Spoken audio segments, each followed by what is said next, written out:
Hello student, Wasim sir यानी मैं। आज हम लोग बात करेंगे बायोलॉजिकल क्लासिफिकेशन के। एनसीईआरटी की रीडिंग कर रहे थे हम लोग और उसको एक एक पॉइंट को हाईलाइट करके पढ़ रहे थे। मैंने आपको पिछले 2 लेक्चर में एक तो पहले पूरा बेसिक इंट्रोडक्शन पढ़ाया आपको सारा, फर्स्ट पेज एनसीईआरटी का, सेकंड पेज और थर्ड पेज। फिर उसके बाद बात की हम लोग मोनेरा किंगडम में, मोनेरा का जो एक पैराग्राफ दिया हुआ है, फिर सेपा बैक्टीरिया की बात की है। अब हम लोग आ गए हैं क्लासिफिकेशन ऑफ बैक्टीरिया पे। और क्लासिफिकेशन ऑफ बैक्टीरिया आपको पता होगा कि पहले हम अगर नेचर ऑफ सेल वॉल के बेसिस पे डिवाइड करें तो 2 तरह के बैक्टीरिया हो सकते हैं, आर्की बैक्टीरिया और यू बैक्टीरिया।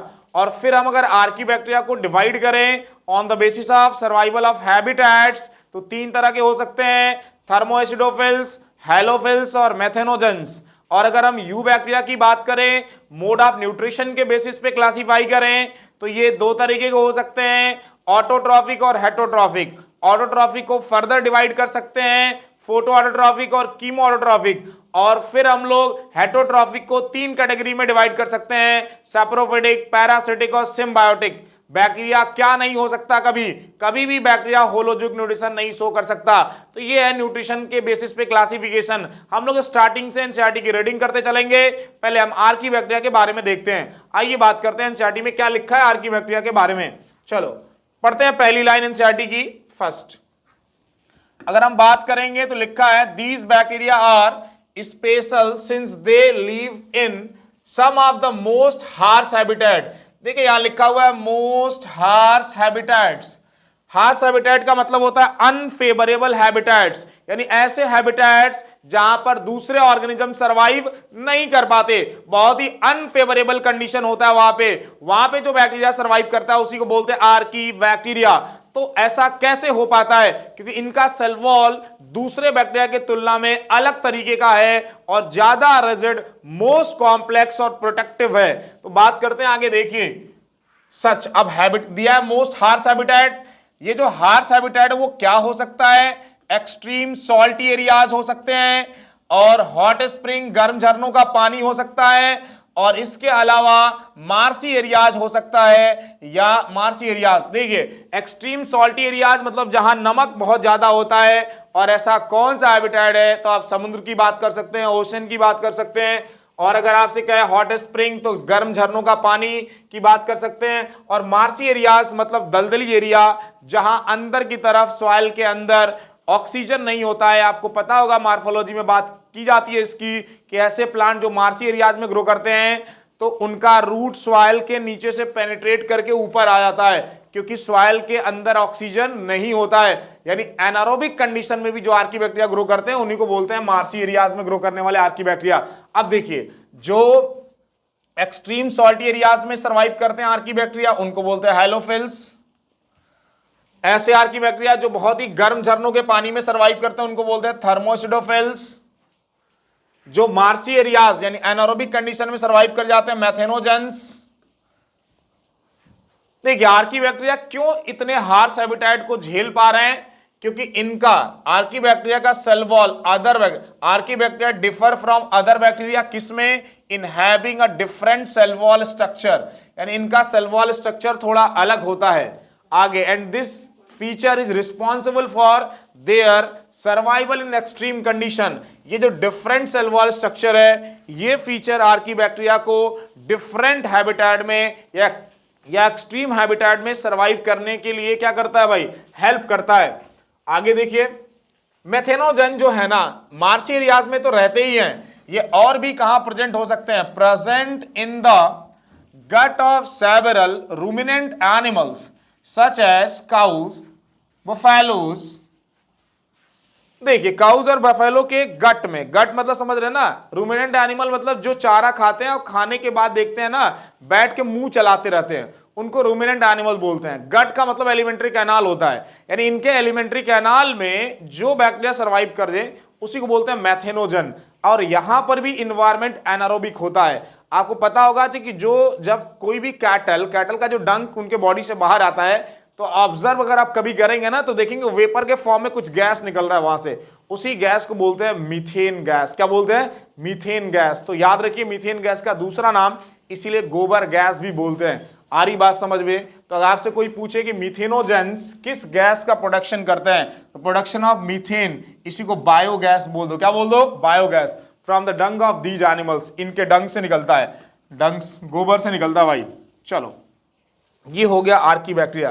देखिए आर्कीबैक्टीरिया बड़ा इंपॉर्टेंट है। एनसीईआरटी की एक एक लाइन मैंने आपको क्लियर की कि आर्कीबैक्टीरिया के बारे में आपके एनसीईआरटी में क्या क्या लिखा हुआ है। अब हम लोग आएंगे नेक्स्ट, तो आप बता सकते हैं भाई, एक बार देख सकते हैं। आते हैं नेक्स्ट लाइन पे, चलो इसको देखते हैं। यहां पे यू बैक्टीरिया की बात करते हैं, तो यू बैक्टीरिया को ट्रू बैक्टीरिया बोलते हैं। क्या बोलते हैं यू बैक्टीरिया को? True bacteria. यानी बैक्टीरिया के मोस्ट ऑफ द फीचर को कौन फॉलो कर रहा है? You bacteria. इसीलिए आपने इसी में बात किया होगा, एनसीईआरटी का बायोलॉजिकल क्लासिफिकेशन का जो सेकंड पेज है उसमें लिखा भी है 3 domain system of classification. Carl लूज ने दिया था। क्यों इन्होंने किया क्या था? इन्होंने कहा आर्कीबैक्टीरिया और यू बैक्टीरिया दोनों के कैरेक्टर्स जो हैं वो एक दूसरे से बहुत ही अलग अलग हैं। जब एक दूसरे से बहुत अलग अलग है, इन दोनों को स्प्लिट कर दिया। जब स्प्लिट किया तो आर्कीबैक्टीरिया को अलग कर दिया और यू बैक्टीरिया को अलग कर दिया। याद रखिए ऐसा इसलिए किया क्योंकि आर्कीबैक्टीरिया के बहुत सारे फीचर जो हैं वो यू बैक्टीरिया से मैच नहीं करते। जो बैक्टीरिया के फीचर्स ज्यादा मैच करते हैं वो किससे मैच करते हैं? यू बैक्टीरिया से, इसीलिए इसको ट्रू बैक्टीरिया बोलते हैं। आगे देखते हैं।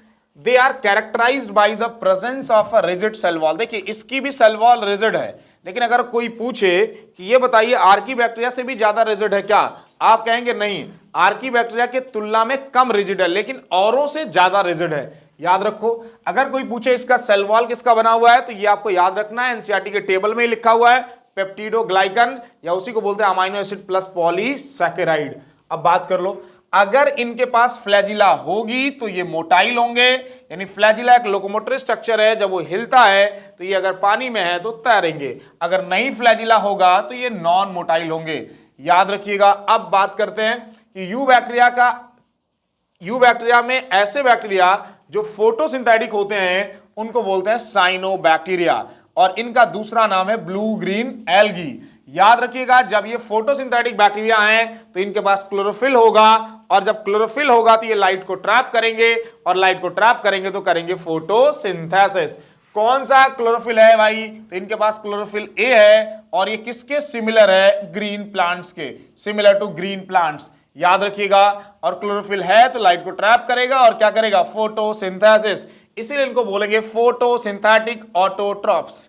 अब बात करेंगे आगे। देखिए साइनोबैक्टीरिया के 3 तरह के ये दिख सकते हैं कि अकेले पाए जा सकते हैं, यूनिसेलुलर हो सकते हैं, ग्रुप में कॉलोनियल हो सकते हैं, या ये फिलामेंटस हो सकते हैं। फिलामेंटस का फिगर तो आपको दिख ही रहा होगा, फिलामेंटस ब्लू ग्रीन एल्गी, नाम क्या इसका? नॉस्टॉक।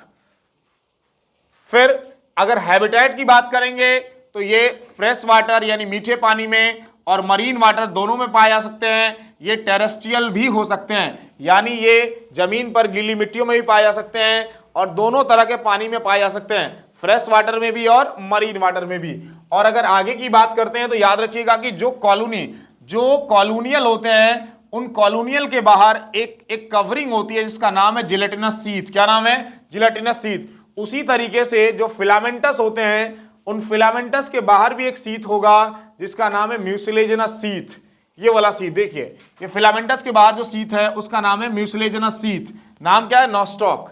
अब आगे की बात करते हैं। याद रखिएगा, ये पॉल्यूटेड वाटर में जो गंदा तालाब होता है उसके ऊपर झाग बनता है, उस झाग को ब्लूम बोलते हैं। याद रखिए, अगर गंदा तालाब होता है तो साइनोबैक्टीरिया उस गंदे तालाब में झाग बनाते हैं, ब्लूम बनाते हैं, जिससे अंदर का पानी के अंदर ऑक्सीजन का लेवल कम हो जाता है और दूसरे एनिमल्स मरने लगते हैं। इसी को लिखा एनसीईआरटी ने कि they often form Bloom in polluted water, यानी ये पॉल्यूटेड वाटर में क्या फॉर्म करेंगे? ब्लूम फॉर्म करते हैं। और एक बहुत ही इंपॉर्टेंट बात है कि ये जो नॉस्टॉक है ये भी ब्लू ग्रीन एल्गी है, इसके पास एक इंपॉर्टेंट स्ट्रक्चर है, इसका नाम क्या है? हेट्रोसिस्ट। क्या नाम है? हेट्रोसिस्ट। और ये हेट्रोसिस्ट किसमें हेल्प करता है? नाइट्रोजन फिक्सेशन में। एटमॉस्फेरिक नाइट्रोजन को अमोनिया में बदलता है और मिट्टी में मिक्स कर देता है, जिससे सॉइल की फर्टिलिटी बढ़ जाती है। तो वही लिखा होगा, आगे देखिएगा कि ये क्या रखता है? Some of these organism can fix nitrogen, यानी क्या करते हैं? Nitrogen fixation. स्पेशलाइज सेल है, उसके अंदर क्या स्ट्रक्चर है भाई? हेट्रोसिस्ट।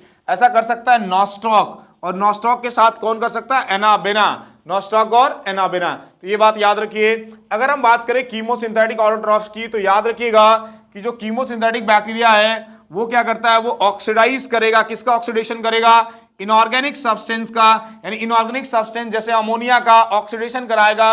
ऑक्सीडेशन से क्या बना सकता है भाई, अमोनिया का जब ऑक्सीडेशन होगा तो नाइट्रेट्स बनेंगे, नाइट्राइट्स बनेंगे, और याद रखिएगा, और उससे जो एनर्जी निकलेगी, उससे जो एनर्जी निकलेगी उस एनर्जी का इस्तेमाल एटीपी प्रोडक्शन में करेंगे, और इस एटीपी का इस्तेमाल अपने लाइफ प्रोसेस में करते हैं। क्या करते हैं, लाइफ प्रोसेस में। तो याद रखिएगा कि जो कीमोसिंथेटिक बैक्टीरिया हैं वो इनऑर्गेनिक सब्सटेंस का ऑक्सीडेशन कराते हैं। ऑक्सीडेशन में बॉन्ड ब्रेक होता है, जब बॉन्ड ब्रेक होगा तो इलेक्ट्रॉन निकलेगा, electron is the form of energy, और वो जो एनर्जी है उसी को ट्रैप कर लेते हैं एटीपी के फॉर्म में, और उसको इस्तेमाल करते हैं लाइफ प्रोसेस में। और देखिए अब इसके बाद जब ये क्या करते हैं मिनरल, ये जब इनऑर्गेनिक सब्सटेंस का ऑक्सीडेशन करते हैं तो याद रखिएगा उसमें उससे एक चीज और हेल्प मिलता है भाई, किसमें हेल्प मिलता है, मिनरल के, यानी रिसाइकलिंग, न्यूट्रिएंट के रिसाइकलिंग में हेल्प करता है, मिलता है, नाइट्रोजन की रिसाइकलिंग में हेल्प कर सकते हैं, फास्फोरस के, सल्फर के और आयरन, यानी आयरन और सल्फर, इन चारों के रिसाइकलिंग में हेल्प कर सकते हैं। अब बात करेंगे नेक्स्ट हम लोग, आइए नेक्स्ट पेज को देखते हैं।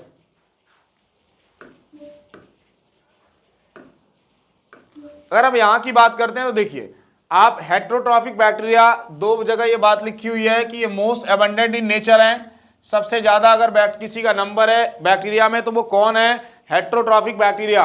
दूसरी बात याद रखिएगा कि ये इंपॉर्टेंट, यानी जो सैप्रोफिटिक होते हैं वो इंपॉर्टेंट डिकम्पोजर हो सकते हैं, और ये बहुत significant impact on human welfare में रोल प्ले करते हैं, यानी बड़ा इकोनॉमिकली इंपॉर्टेंस हो सकते हैं ये। जैसे ये मिल्क को कर्ड में चेंज कर देते हैं, लैक्टोबैसिलस बैक्टीरिया है, बहुत सारे बैक्टीरिया हैं जो एंटीबायोटिक का प्रोडक्शन करने में हेल्प करते हैं, एंटीबायोटिक बनाते हैं।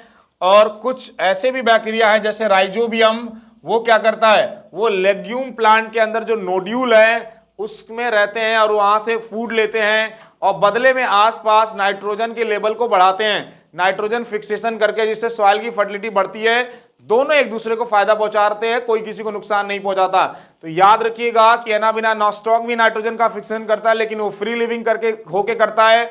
और जो राइजोबियम है वो लेगुमिनस प्लांट के रूट में रहते हैं और उनके साथ सिम्बायोटिक एसोसिएशन में नाइट्रोजन का फिक्सेशन करते हैं।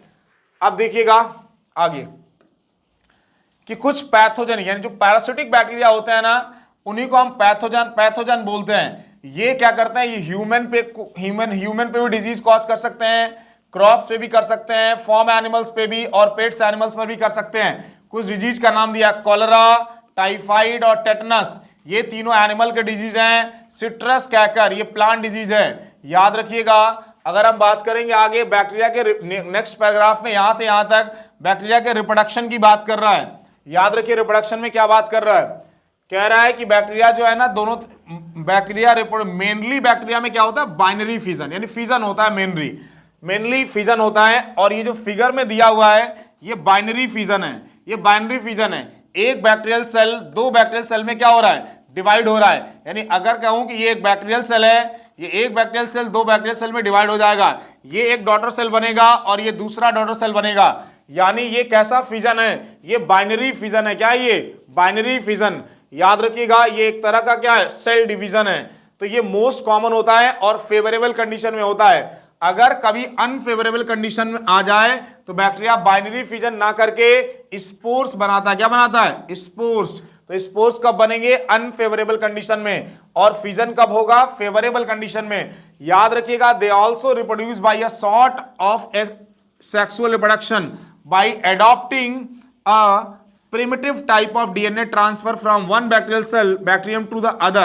याद रखिएगा बैक्टीरिया में पूरा complete process complex sexual reproduction तो नहीं होता है, लेकिन डीएनए का ट्रांसफर होता है एक bacterial cell to another bacterial cell. ये तीन तरह से हो सकता है, कॉन्जुगेशन, ट्रांसफॉर्मेशन और ट्रांसडक्शन। तो वही कह रहा है कि बैक्टीरिया का डीएनए का ट्रांसफर तो हो जाता है, लेकिन वो बहुत कॉम्प्लेक्स तरीके से नहीं है, वो सिंपल मेथड से हो रहा है। इसीलिए एनसीईआरटी लिखता है कि sort of sexual reproduction by adopting primitive type of DNA transfer from one bacterium to another. आगे देखिए एक ऑर्गेनिज्म है माइकोप्लाज्म, बड़ा इंपॉर्टेंट है, इसके लिए 4-5 बातें याद करने रहती हैं। माइकोप्लाज्म मोनेरा का एक ऐसा सदस्य, एक ऐसा मेंबर है जिसमें सेल वॉल एब्सेंट है, लैक सेल वॉल। और इसके अलावा ये सबसे स्मॉलेस्ट, देखिए ये स्मॉलेस्ट लिविंग सेल है। अगर कोई पूछे कि सबसे स्मॉलेस्ट लिविंग सेल कौन है, तो आप क्या बोलेंगे, क्या बोलेंगे, माइकोप्लाज्म। और ये बिना ऑक्सीजन के सरवाइव कर सकता है, सरवाइव विदाउट ऑक्सीजन। और इसके अलावा ये माइकोप्लाज्म डिजीज कॉज करता है एनिमल्स और प्लांट्स दोनों पे, यानी ये दोनों पे क्या कॉज कर सकता है भाई, डिजीज कॉज कर सकता है। तो ये हम लोग एनसीईआरटी की रीडिंग कर रहे थे। मैं डिटेल एक्सप्लेनेशन ऑफलाइन क्लास में देता हूं और सारी बातें बताता हूं व्हाइट बोर्ड पे। यहां आपको एनसीईआरटी की रीडिंग लगाई जा रही है ताकि आपको यह विश्वास हो पाए कि जो भी आपके कॉपी में लिखवाया जाता है उसमें एक लाइन भी एनसीईआरटी के बाहर का नहीं है और एक लाइन भी एनसीईआरटी की छूटती नहीं है। चलिए इस वीडियो को देखिए, लाइक करिए, चैनल को सब्सक्राइब करिए, कमेंट करिए। Thank you so much.